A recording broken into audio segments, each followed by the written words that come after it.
De nuestra fe se conoce como gracia irresistible. Ahora, esta doctrina no es mencionada por este nombre en ningún lugar en las Escrituras, pero su verdad se ve en toda la Biblia. Entonces, ¿qué es gracia irresistible? Es la obra soberana de Dios en la vida de una persona no salva, mediante la cual el Señor vence su resistencia al Evangelio al otorgarles su gracia al salvarlos. En pocas palabras, la gracia irresistible significa que cuando Dios decide trabajar en el corazón de un individuo que se ha resistido a Él, ese individuo finalmente abandona su resistencia y viene a Cristo para salvación.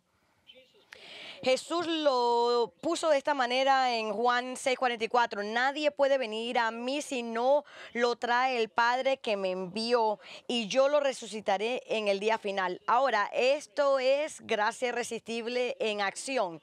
Es el poder de Dios en acción, atrayendo a alguien que de otro modo no vendría a Cristo para la salvación.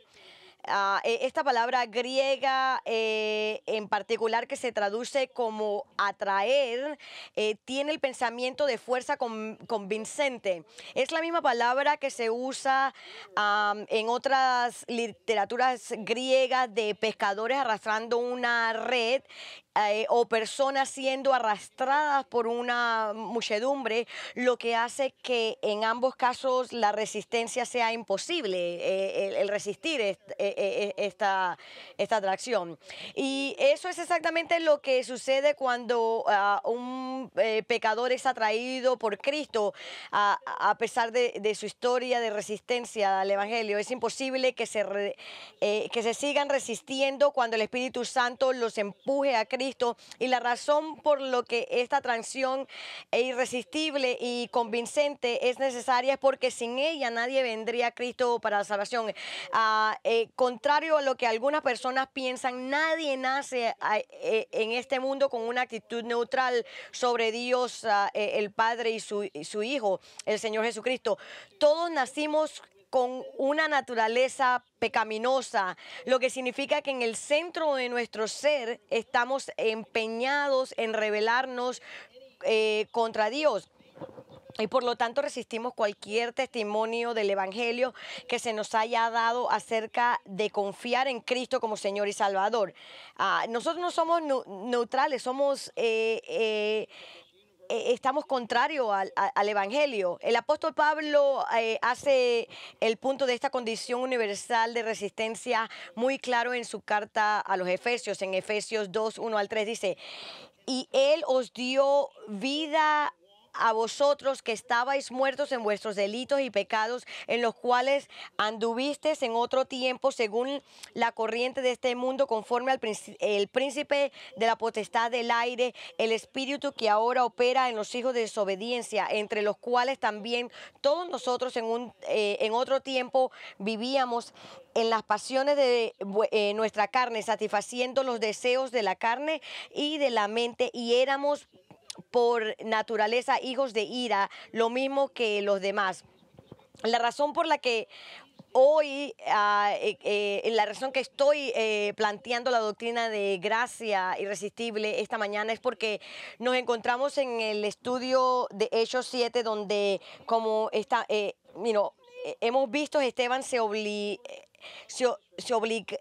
ha estado obligado a defenderse entre la Corte Suprema de Israel sobre las falsas acusaciones de que había hablado contra Moisés y la ley y contra el templo de Dios en Jerusalén, que estaba en ese tiempo nuevamente en Jerusalén, ¿no? Pero en el proceso de presentar su defensa, Esteban cambió la acusación, o como decimos, cambia la mesa sobre los hombres del Senedrín, haciendo una asombrosa acusación contra ellos. Los acusa a los líderes religiosos de su nación de ser solo como los antepasados de ellos que en el día del Antiguo Testamento, porque al igual que sus padres, que siempre se resistían a Dios y a su verdad. Y esto es lo que esto es el punto fundamental del mensaje. Esto es lo que Esteban le estaba diciendo y esto es lo que realmente hizo que lo mataran a él. Él les dice: vosotros que sois duros de cerviz e incircuncisos de corazón y de oídos, resistís siempre al Espíritu Santo como hicieron vuestros padres, así también hacéis vosotros. ¿A cuáles de los profetas no persiguieron vuestros padres? Ellos mataron a los que antes habían anunciado la venida del justo, del cual ahora vosotros os hicisteis traidores y asesinos, vosotros que recibisteis la ley por disposición de ángeles y sin embargo no lo guardasteis. Lo que Esteban quiso decir con esto es que a pesar de que toda la verdad bíblica a la que han sido expuestos, ellos continúan resistiendo la voz del Espíritu Santo, ignorando lo que ha dicho a través de los profetas del Antiguo Testamento sobre el Mesías. De hecho, son tan resistentes y tan insensibles al el Espíritu Santo, lo que el Espíritu Santo ha dicho, que actualmente ellos mataron al Mesías, a quien sus propios profetas dijeron vendría. Como ven, los hombres del Sanedrín son una ilustración perfecta del por qué la verdad de la gracia irresistible de Dios es tan importante y tan esencial para la salvación. Estos hombres estaban muy familiarizados con las Escrituras. Estos hombres fueron testigos en primera mano de los milagros de Jesús y escucharon su notable enseñanza y sabiduría, pero lo rechazaron y lo asesinaron. ¿Cómo podemos explicar esto? Su resistencia solo puede explicarse por el hecho de que surgió de estar muertos en sus pecados y transgresiones, por lo que fueron incapaces de responder a Dios. Porque personas muertas no pueden responder a Dios. Ellos no podían responderle, estaban viviendo en el pecado de su corazón. Ellos estaban contentos con sus pecados y la única manera que cualquiera de los hombres del Sanedrín pudieran dejar de resistir al Espíritu Santo es si Dios interviniera en sus vidas con su irresistible gracia y los atrajera a sí mismo.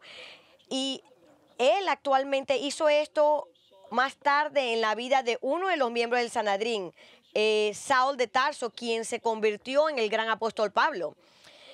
En cuanto a la resistencia del Sanedrín al Espíritu Santo y la resistencia de la gente hoy al Espíritu Santo, el teólogo R.C. Sproul escribió, dice: la gracia irresistible no significa que somos incapaces de resistir a la gracia de Dios. Hacemos eso todos los días. Lo que se entiende por gracia irresistible es que a pesar de nuestra resistencia, el poder del Espíritu Santo vence nuestro rechazo pecaminoso de Cristo y nos da oídos para escuchar y corazones para abrazarlo. Sin embargo, esa no fue la respuesta de aquellos presentes, razón por la cual Esteban dijo: siempre te resistes al Espíritu Santo. Cada vez que un grupo grande se reúne para la adoración, es prácticamente inevitable que entre ellos hay algunos que no son verdaderos creyentes. Pueden ser miembros de la iglesia, pero aún resisten al Espíritu Santo y sus cuellos se han vuelto rígidos. Están puestos en sus caminos y sus corazones han sido calcificados. No tienen oídos en sus oídos para las cosas de Dios, o escuchan los sermones, pero nunca pasan del el canal externo o exterior de sus oídos. Hay gente como esa ahora en todas nuestras iglesias. Ahora, amigos, la razón por la cual es importante para nosotros entender estos temas sobre la resistencia del Señor es porque en la sección de la defensa de Esteban que vamos a estudiar hoy, él prueba su punto de que el pueblo judío tiene una historia de resistencia al Santo Espíritu al revelar cómo rechazaron y resistieron continuamente a sus líderes. y la relevancia de toda esta historia judía para nosotros es que las personas hacen lo mismo hoy día. La resistencia del Espíritu Santo y rechazan a Jesucristo como su Señor y Salvador. Como dijo R.C. Sproul, hay personas en la iglesia que escuchan sermones, pero nunca pasan del canal exterior de sus oídos. Nunca penetra sus corazones y continúan resistiendo el Espíritu porque quieren vivir según su propio conjunto de reglas y estándares. Y como dice Pablo, de acuerdo con la lujuria de su carne. Entonces, a medida que avanzamos en estos versículos en los que Esteban explica la resistencia judía a Moisés, quiero extraer los principios para que podamos entender cómo se ve la resistencia del espíritu y la causa subyacente de tal resistencia, con la esperanza que el Señor use estas verdades para despertar en algunos su propia resistencia. Así que, habiendo sido injustamente acusado de hablar en contra de Moisés y de la ley de Dios, vemos que Esteban se defiende hablando de Moisés con gran estima en la manera más complementaria, y dividiendo la vida de Moisés en 3 periodos de 40 años. Esteban pasa los versículos 17 a 29 hablando de los primeros 40 años de la vida de Moisés, donde explica que Moisés, aunque altamente calificado para ser liberador de Israel, fue inicialmente rechazado por el pueblo judío cuando intervino en un par de disputas en días consecutivos. Y la primera disputa terminó cuando Moisés mató a un egipcio que estaba maltratando a su compañero judío. Y la segunda disputa resultó en que Moisés huyó de Egipcio en busca de la tierra de Maidán. Ahora, el propósito primordial de que Esteban le cuenta al Sanedrín sobre estos 2 incidentes es demostrar que el pueblo judío, en lugar de recibir a Moisés como su líder, lo rechazó. Y donde Esteban se dirige con este hecho es que pronto va a conectar los puntos para el Sanedrín, para que vean que Jesús recibió la misma reacción de rechazo por parte del pueblo judío. El pueblo judío rechazó a Moisés y también rechazaron a Jesús. Es un patrón que emerge. Nuevamente, en lugar de reconocerlos, reaccionaron a su intento de resolver sus controversias, empujándolo a un lado, diciéndole: ¿quién te ha puesto como gobernante y juez sobre nosotros? Es decir, lo rechazaron como su liberador, y por eso huyó al área desértica de Madián, donde vivió durante los siguientes 40 años. En estas declaraciones, Moisés huyó y se quedó en Maidán, y esto explica los siguientes 40 años de la vida de Moisés, y ahí fue donde lo dejamos en la semana pasada. Así que vemos que ahora Esteban está hablando del segundo periodo de 40 años de la vida de Moisés, de los 40 años que pasó en Madián.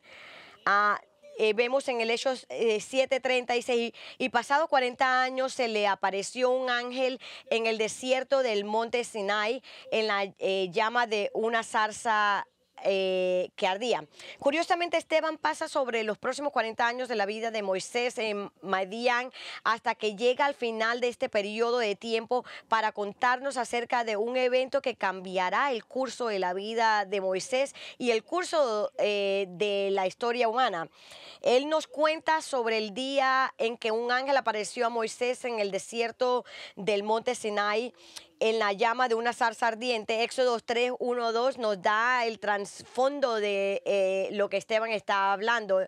Ahí dice: y Moisés apacentaba el rebaño de Yetro, su suegro, sacerdote de Madián, y condujo el rebaño hacia el lado occidental del desierto y llegó a Joreb, el monte de Dios, y se le apareció el ángel del Señor en una llama de fuego en medio de una zarza. Y Moisés miró y he aquí la zarza ardía en fuego y la zarza no se consumía. Leemos que Moisés estaba cuidando el rebaño de su suegro en el desierto. Aparentemente esa fue su ocupación ser pastor durante los últimos 40 años. Él es un pastor y tenía mucha experiencia, había hecho esto por mucho tiempo, ha pasado mucho tiempo en el desierto. Esto no es nuevo para él, pero en este día en particular, él vio algo que nunca había visto anteriormente. Él nunca había visto un arbusto en fuego. Una zarza ardiente.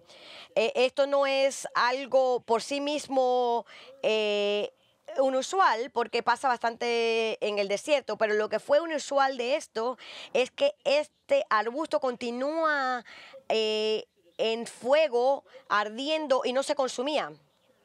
Vemos que Moisés dijo: me acercaré ahora para ver esta maravilla. ¿Por qué? Porque la zarza no se quemaba. Lo que vemos que Moisés se dio cuenta que lo que estaba observando era un milagro, un evento sobrenatural, porque al acercarse a la zarza ardiente para verla mejor, oyó que la voz de Dios le estaba hablando desde el arbusto. Y Esteban continúa explicando qué sucedió y lo que Dios le dijo a Moisés en ese día. Así que continuamos en el versículo 31 al 34. Al ver esto, Moisés se maravillaba de la visión y al acercarse para ver mejor, vino a él la voz del Señor: yo soy el Dios de tus padres, el Dios de Abraham, Isaac y de Jacob. Moisés, temblando, no se atrevía a mirar, pero el Señor le dijo: quítate la sandalia de los pies, porque el lugar donde estás es tierra santa. Ciertamente he visto la opresión de mi pueblo en Egipto y he oído sus gemidos y he descendido para liberarlos. Ven ahora y te enviaré a Egipto. Así que cuando Moisés se acercó al arbusto, me imagino que tuvo la sorpresa de su vida, se recibió la sorpresa de su vida. La voz de Dios le habló descendiendo, diciéndole que era el Dios de sus padres, Abraham, Isaac y Jacob. Y al identificarse de esta manera, Dios le estaba diciendo a Moisés, declarándole que él fue el que hizo un pacto con Abraham, el descendiente de Abraham, y que estaba a punto de cumplir el pacto con él. Él le dijo que él iba a cuidar a la gente judía, y lo que él estaba diciendo nuevamente, hablando con Moisés, es nuevamente reiterando de que él iba a seguir con este pacto con Moisés. Es simplemente porque Dios le estaba hablando a él. No es simplemente porque Dios le estaba hablando a él, sino porque Dios le estaba hablando acerca de algo que involucraba mantener su palabra a su pueblo, y Moisés sabía que eso lo involucraba. Y entonces, ¿cuál fue la reacción de Moisés a todo esto? Temblaba de miedo y apartó la vista de la zarza ardiente. Y la razón por lo que hizo eso fue porque se dio cuenta que estaba en presencia de Dios, un Dios santo. Y así es exactamente como cualquiera debería reaccionar cuando está frente a Dios. Escuchen, ninguna de estos... hay gente que ha habido muchas personas que han afirmado que han tenido una visión de Dios, o que Dios se les ha aparecido, o que incluso han estado en el cielo y han regresado a la tierra. Ninguna de estas afirmaciones son verdaderas. ¿Por qué sabemos esto? Porque en Hebreo 1:2 es claro que Dios ya no nos está hablando en visiones y apariciones, ya que ahora tenemos la palabra de Dios completa, que es la palabra de su Hijo. Mire lo que dice Hebreo 1:1-2, dice: Dios, habiendo hablado hace mucho tiempo, en muchas ocasiones y de muchas maneras a las palabras, a los padres por los profetas, en estos últimos días nos ha hablado por su Hijo, a quien constituyó heredero de todas las cosas. Él no habla como nosotros, como lo hacían antes. Él está hablando hoy día, estos últimos días, refiriéndose desde la llegada de Jesucristo. Él nos está diciendo que él está hablando en su Hijo. Escuchen, estos afirmaciones erróneas tienen en común es que las personas que dicen haber visto a Dios a menudo hablan de estas experiencias de una manera muy ligera, como si fueran algo trivial. Oh, sí, Dios se me apareció y hablamos. Conozco de un hombre que dijo que Dios se le apareció mientras se afeitaba y la persona a que le dijo esto le preguntó, ¿qué tú hiciste? Y él dice que yo continué afeitándome. Escúcheme, eso no es lo que sucede cuando Dios se le aparece a usted. Usted no se continúa afeitándose.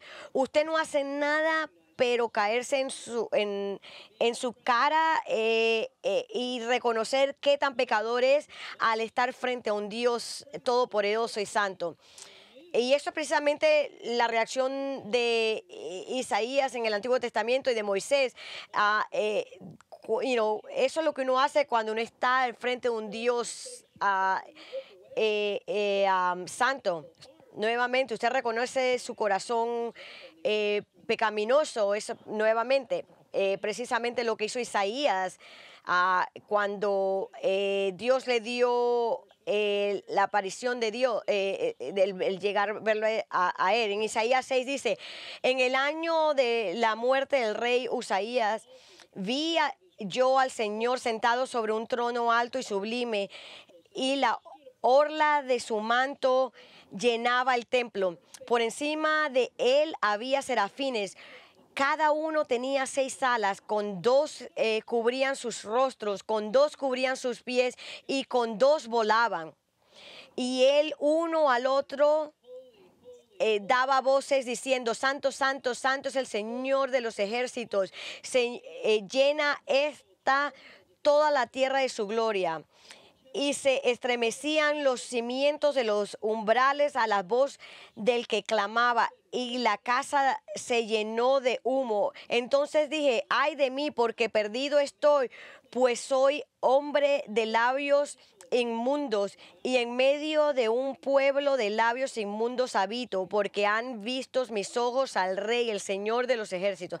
Esa es la manera que uno responde estando frente a Dios. El apóstol Pablo dijo lo mismo en Apocalipsis 1:17. Dijo, cuando le vi, caí como muerto a sus pies, y él puso su mano derecha sobre mí, diciendo, no temas, yo soy el primero y el último. Y esta fue la reacción de Moisés, porque él sabía que estaba en presencia de santidad puro. Dios afirmó que este era el caso al decirle a Moisés que se quitara las sandalias de los pies, porque el lugar donde estaba parado, es decir, en su presencia, era terreno sagrado.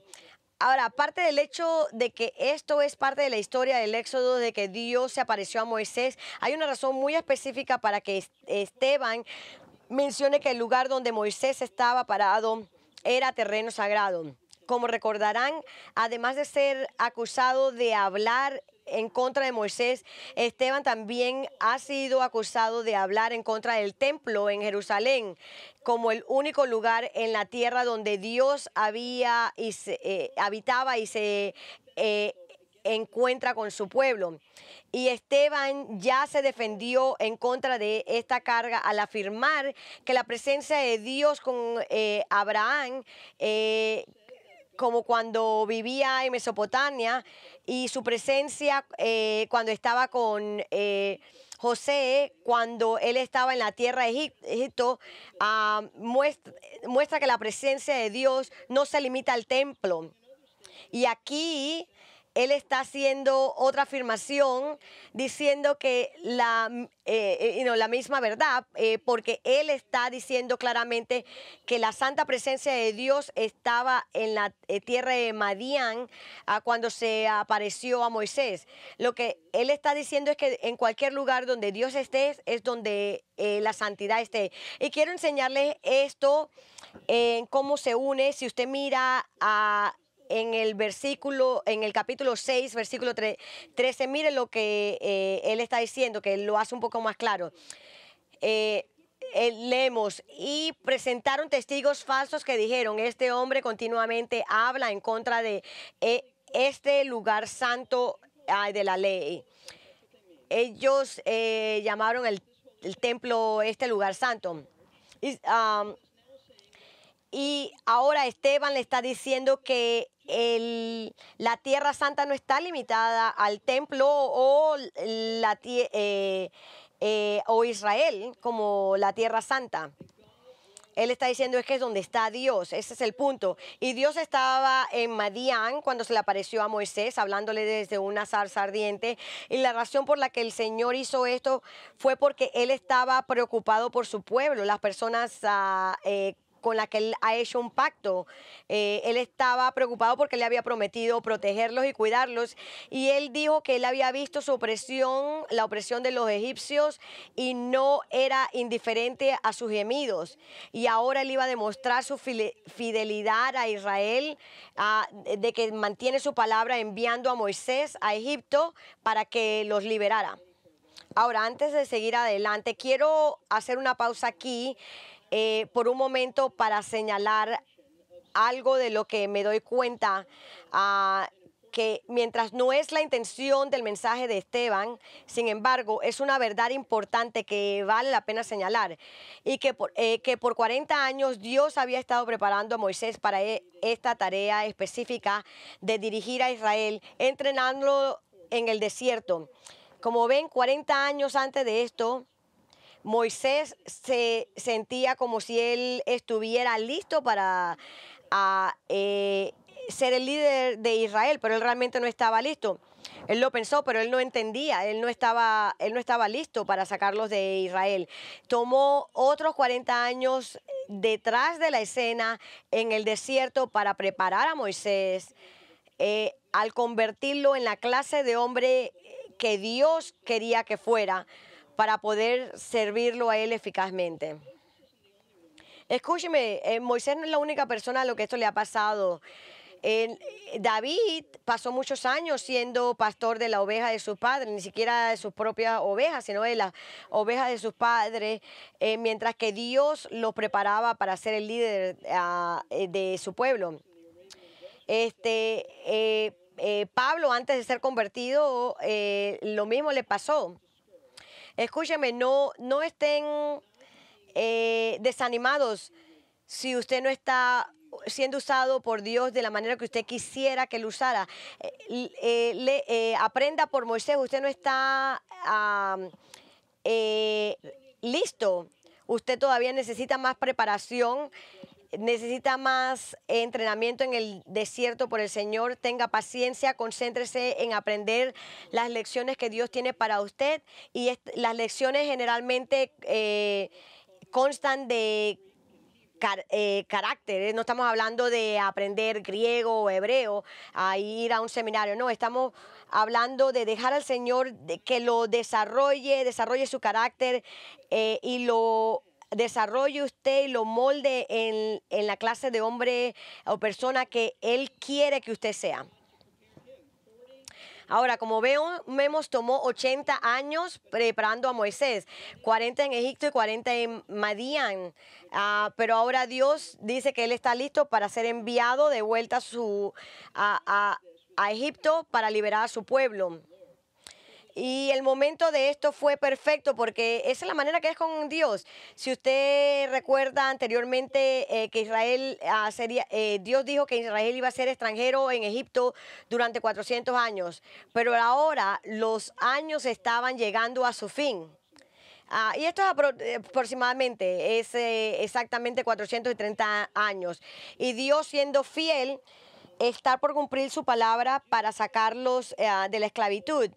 Y lo haría enviándoles a Moisés. Ahora, hasta este punto, Esteban acaba de repetir el relato histórico de Moisés del libro de Éxodos, diciéndole a los sanhedrines algo que con lo que todos ellos estaban muy familiarizados, sobre los primeros 40 años de la vida de Moisés en Egipto, cuando pensó que Dios lo había llamado para liberar a Israel, y luego los segundos 40 años. Ellos sabían todo esto, ellos podían haber leído el Antiguo Testamento de la misma manera que Esteban lo había hecho. Y ahora él les va a hablar de la tercera y los últimos 40 años de la vida de Moisés en Egipto y los caminos del Éxodo.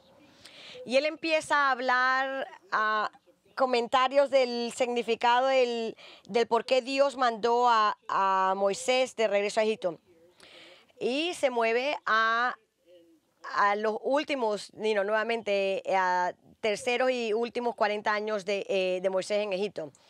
Leemos en el versículo 35, este Moisés a quien ellos rechazaron diciendo, ¿quién te ha puesto por gobernante y juez? Es el mismo que Dios envió para ser gobernante y liberador con la ayuda del ángel que se le apareció en la zarza. Este hombre lo sacó haciendo prodigios y señales en la tierra de Egipto, en el Mar Rojo y en el desierto por 40 años. Ahora, noten cómo Esteban se mueve o cambia de darle la historia de Moisés para ahora darle comentarios sobre Moisés, y sus comentarios tienen que ver con el hecho de que el pueblo de judío ha rechazado a Moisés. Él nos dice que él le dice al Sanedrín que a pesar del hecho de que Dios envió a Moisés para liberar al pueblo judío, ellos lo rechazaron. Este Moisés a quien desheredó diciendo, ¿quién te hizo un gobernante y un juez?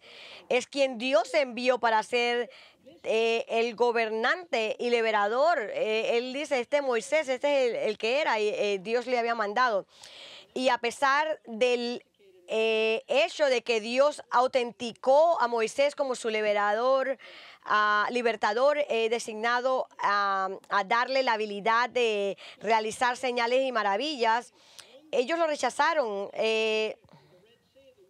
Esto les dijo, haciendo maravillas y señales en la tierra de Egipto y en el Mar Rojo y el desierto por 40 años. Esta gente lo rechazaron.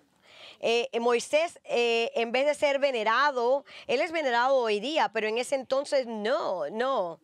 Aunque ahora se considera a Moisés como la figura más importante de la historia judía, en su día fue inicialmente rechazado por el pueblo judío, e inclusive después de haberlos sacado de Egipto, haciendo señales milagrosas para validar su llamado como su libertador, todavía continuó rebelándose contra su liderazgo.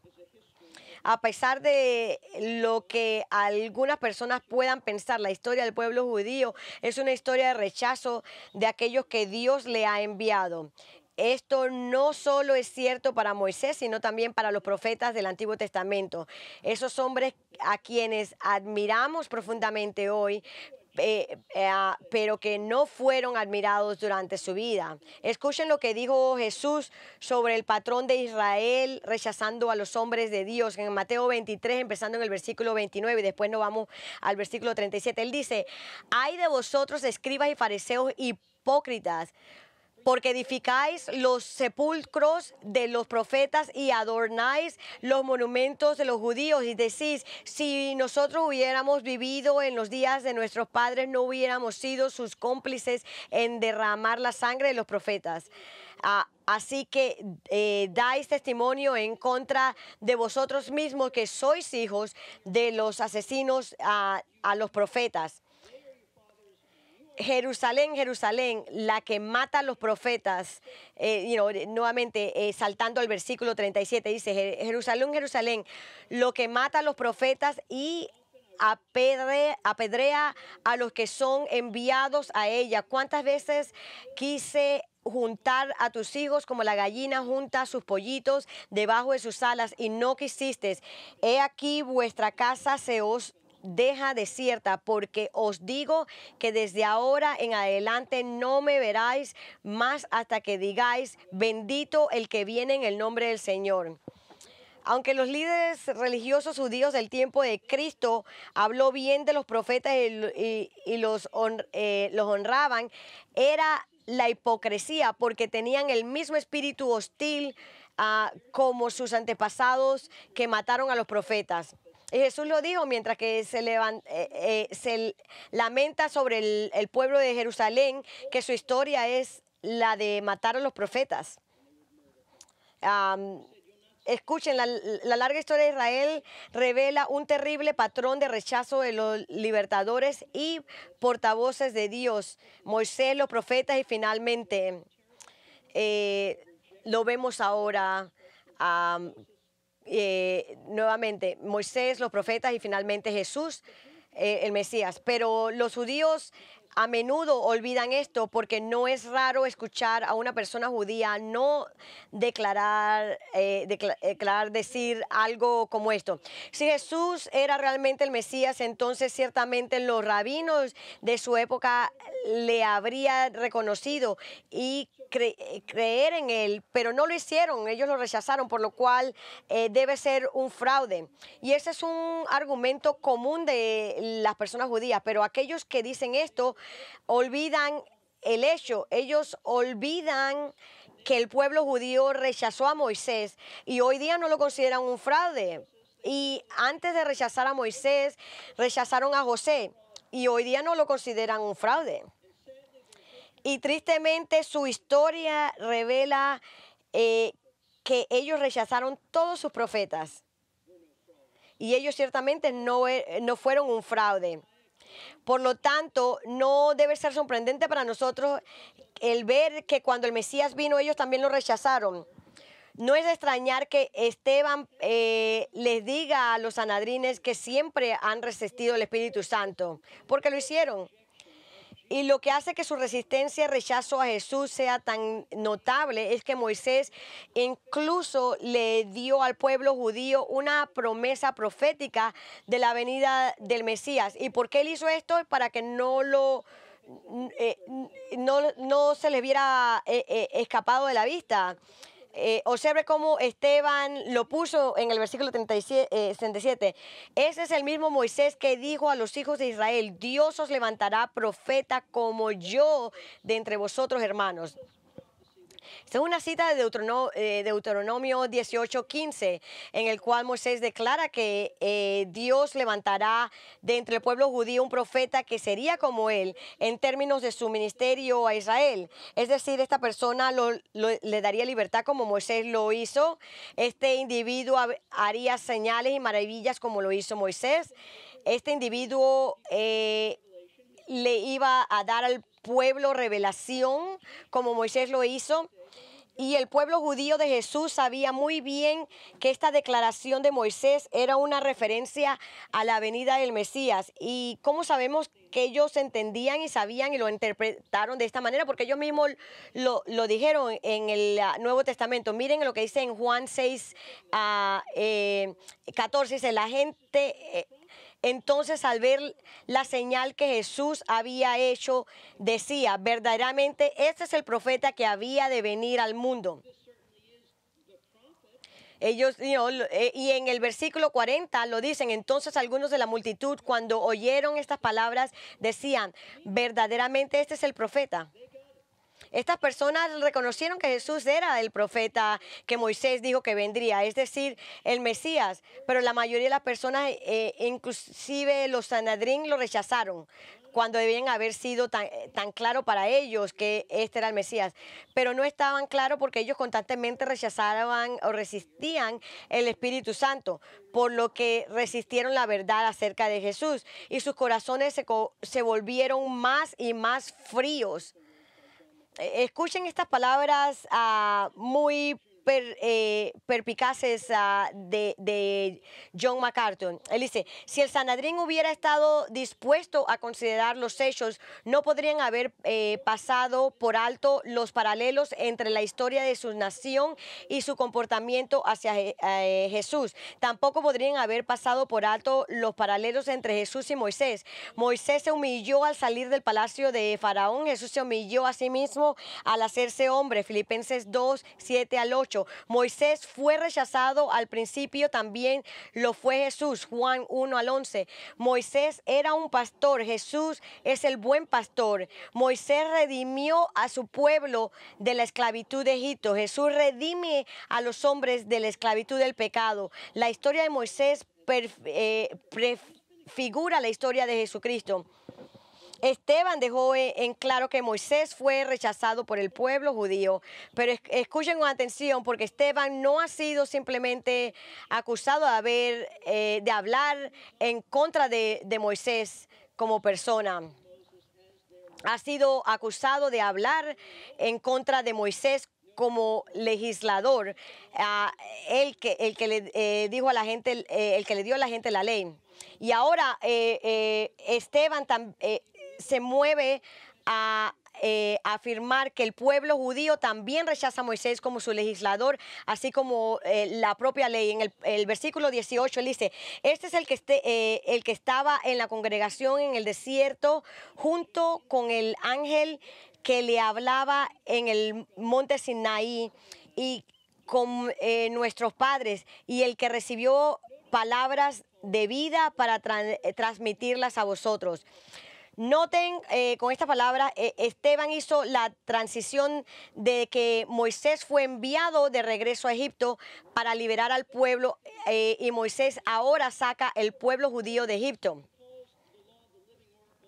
Y ahora vemos que Moisés está llamando, la ley, los oráculos vivientes. Y lo que él está diciendo, le está expresando, lo que el escritor de Hebreo está diciendo es que la palabra de Dios es viva y activa y más nítida que cualquier espada de dos filos. Y la razón que Esteban llama la ley los oráculos vivientes de Dios es porque ha sido acusado de blasfemar contra la ley, probablemente porque dijo que no podía salvar a nadie, y tenía razón. Y mire lo que él dice en el versículo 39 al 41, dice, al cual nuestros padres no quisieron obedecer, sino que lo repudieron, y en sus corazones regresaron a Egipto, diciendo a Aarón, haznos dioses que vayan delante de nosotros, porque a este Moisés que nos sacó de la tierra de Egipto no sabemos lo que le haya pasado. En aquellos días hicieron un becerro y ofrecieron sacrificios al ídolo y se regocijaban en las obras de sus manos. Esteban está diciendo que Dios le dio a Moisés sus leyes para el pueblo judío. No estaban dispuestos a obedecer a Moisés, sino que una vez más lo rechazaron, no solo como su libertador, sino también como el legislador, y anhelaban en sus corazones regresar a Egipto. Por increíble que parezca, las personas que fueron tan cruelmente tratadas y oprimidas en Egipto sintieron que sería mejor regresar allí que seguir a Moisés en el desierto y obedecer a las leyes de Dios. E inclusive le pidieron a su hermano Aarón que le hicieran ídolos, y como resultado estaban adorando estos ídolos. Este es uno de los eventos más inusuales que jamás leerán en el Antiguo Testamento. Y si no fuera tan serio, en realidad sería gracioso. Digo eso porque aquí está lo que leemos en Éxodo 32, 1 a 4. Dice, cuando el pueblo vio que Moisés tardaba en bajar del monte, la gente se congregó alrededor de Aarón y le dijo, levántate, haznos un Dios que vaya delante de nosotros. En cuanto a este Moisés, el hombre que nos sacó de la tierra de Egipto, no sabemos qué le ha acontecido. Y Aarón les dijo, quitad los pendientes de oro de las orejas de vuestras mujeres, de vuestros hijos y de vuestras hijas, y traédmelos. Entonces todo el pueblo se quitó los pendientes de oro que tenían en las orejas y los llevaron a Aarón. Y los tomó de sus manos y les dio forma con buril e hizo de ellos un becerro de fundición. Y ellos dijeron, este es tu Dios, este es tu Dios Israel que ha sacado la tierra de Egipto.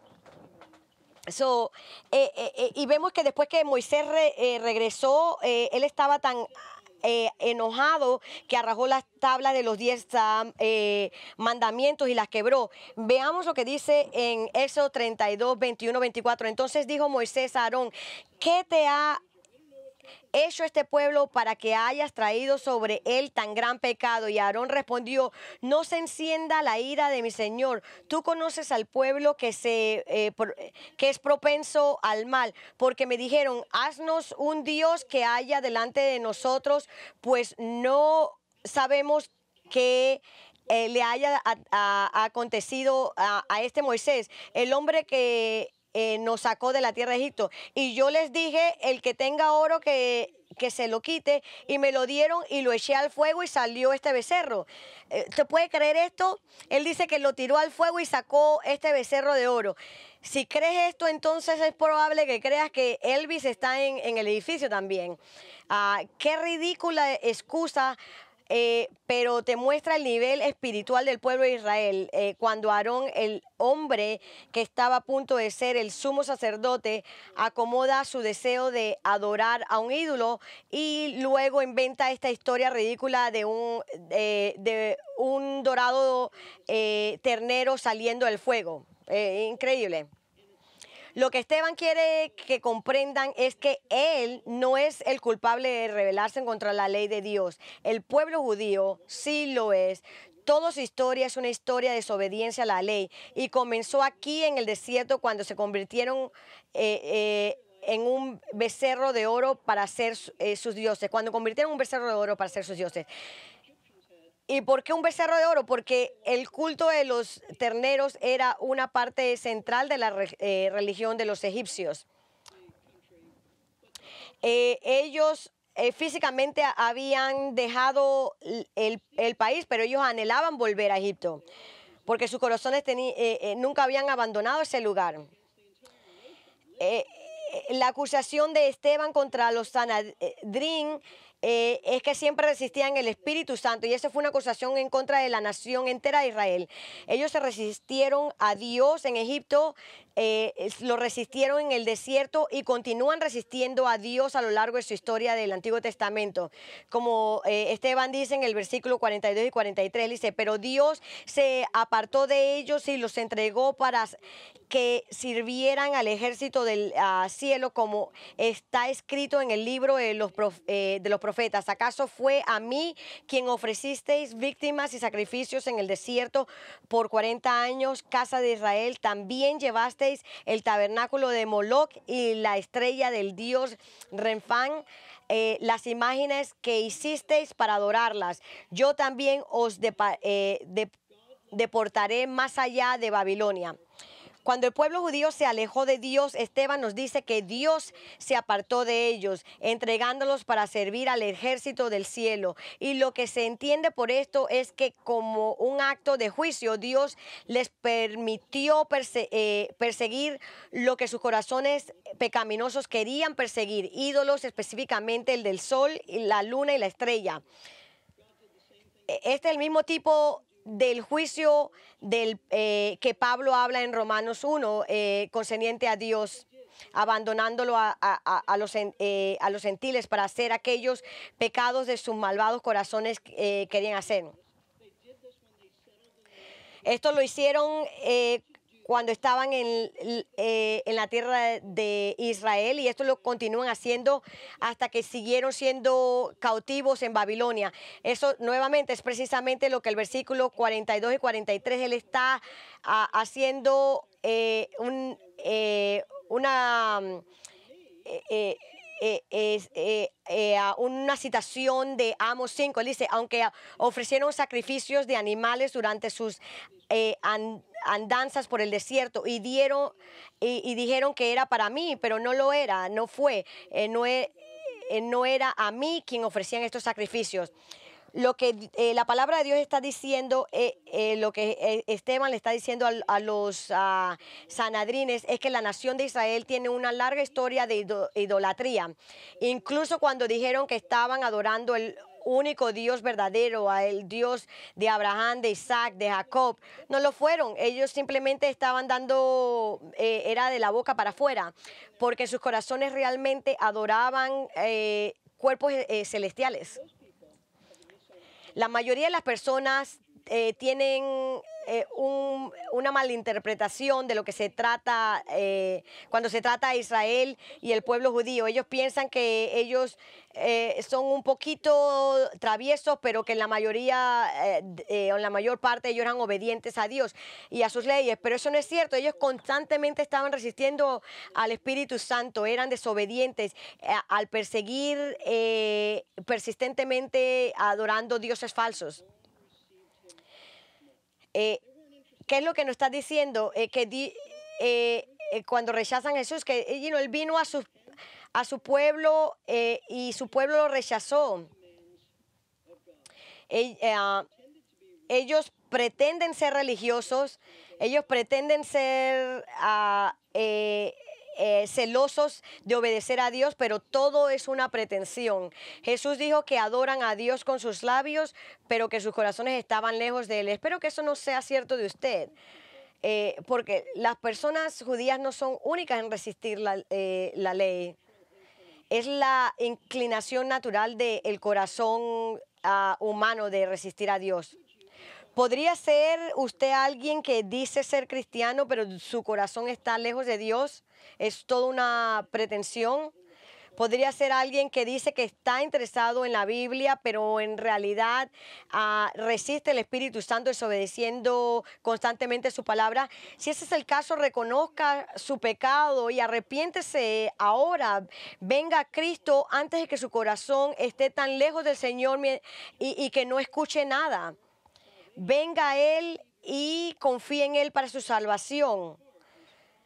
No deje que su corazón esté tan lejos del Señor y que continúe resistiéndolo. Y si usted es un cristiano, asegúrese de no estar resistiendo al Espíritu Santo sobre un tema sobre el que está trabajando con usted. Obedézcalo. Oremos. Padre, te damos gracias por lo que hemos escuchado esta mañana y oro de que tú hagas un trabajo de gracia en aquellos que no te conocen, Señor, que te están resistiendo, como R.C. Sproul dijo.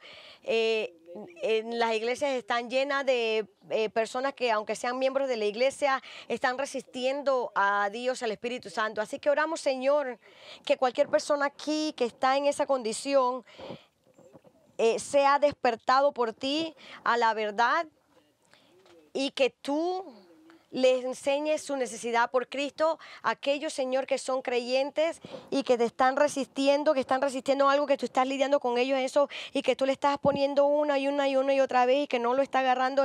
Oro que lo agarren, Señor, que lo entiendan, que sean obedientes. El Señor...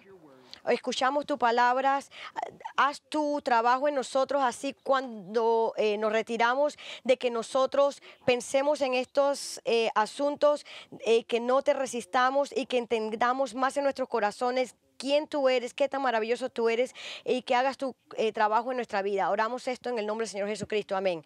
Y espero verlos esta noche nuevamente. Pueden ir a su día. Gracias.